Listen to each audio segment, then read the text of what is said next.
Welcome to this Tutor to You sociology topic video looking at global development, focusing on social measures of development.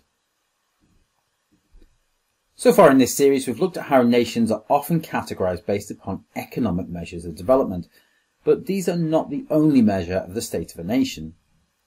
Social measures are also used to examine the level of development in a nation.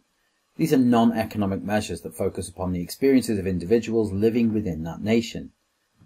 These can be measured through looking at the health of citizens, usually through examining life expectancy at birth.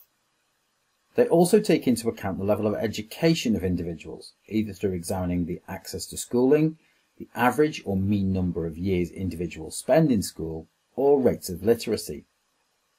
A nation's development can also be measured based upon their level of democracy and gender equality.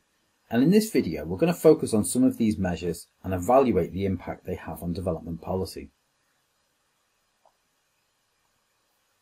When looking at health, the most common form of measuring a nation's health is through looking at life expectancy at birth, although in recent years another measure has been the percentage of citizens vaccinated against communicable diseases, including COVID-19. In this table we can see the top 10 countries by life expectancy, with many of these being present in the higher rankings of economic measures such as GNI per capita. There are of course cultural differences linked to diet, work and social attitudes which can be drawn from this data, with Asian and Mediterranean nations having higher life expectancy. But we can also see the strong link between economic prosperity and life expectancy, with nations such as Switzerland, Singapore and Macau all having high GNI per capita and longer lives. There are also regional trends within life expectancy, particularly in sub-Saharan Africa, with lower levels of life expectancy amongst the citizens of Chad, Nigeria, South Sudan, Somalia and other African nations. Of course, the impact of conflict lessens life expectancy, and many of these nations have been subject to conflicts within the last 50 years, but it's telling that there are significant differences between those at the bottom and those at the top, with a difference of over 30 years between the life expectancies of those in Hong Kong and Chad. Another social measure of development is the level of education, and this can be measured through levels of literacy. With the global rate of literacy being 87%, nations that fall below this are seen as in need of development. This is by no means the only measure of education, however, with access to universal primary and secondary education also being measured, as is gender equality in education. Many girls have limited or no access to education, either through ideology, cost, cultural traditions, or as an impact of conflict in the region. In more developed nations, educational success is often measured through global league tables such as the PISA rankings, but only around a third of nations compete in these rankings.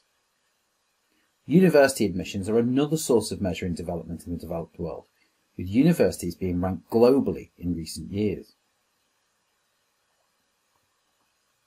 Nations with the lowest literacy rates are again in sub-Saharan Africa, and many education systems in these regions have been negatively impacted by conflict. Aside from Africa, levels of literacy are particularly low in Afghanistan at 43%, but the extent to which girls have been allowed access to education over the past 30 years is inconsistent, based upon the ideologies of different groups in power over that time period.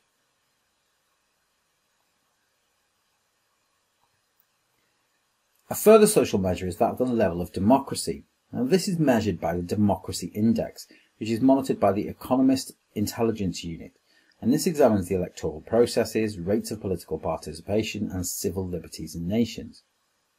This includes adherence to the UN Convention on Human Rights, torture and capital punishment, as well as the ability to express sexuality, religion and political views openly without censure or punishment.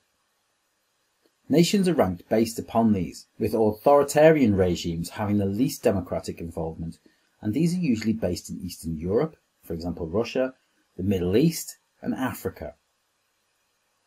On the other end of the scale, nations that have high levels of political participation and greater freedom are seen as full democracies, such as the UK, which ranks 18th.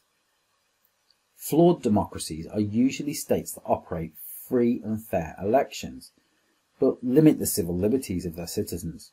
And according to the Democracy Index, this includes nations such as the USA, Belgium, France, Brazil, India, and Italy. A final social measure is that of gender equality, and there are two main ways in which this is measured. The gender empowerment measure examines economic participation, that is, paid employment, political participation, and power over economic resources. The other measure, the Gender Deprivation Index, compares the scores for males and females of a nation from the Human Development Index, which is provided by the United Nations. The difference between the male and female measures indicates the nation's rankings, with the nation with the smallest gap between male and female ranked as first. Not one nation has a difference in favour of women in the Gender Deprivation Index, with Qatar, which is often questioned over human rights abuses, having the least difference between male and female citizens, whilst the UK ranks 74th out of the 192 countries in the Gender Deprivation Index. Social measures, like economic measures, do have problems, however. Not all definitions are universal, and social measures often rely upon the reporting of a specific nation rather than economic measures which can be measured globally.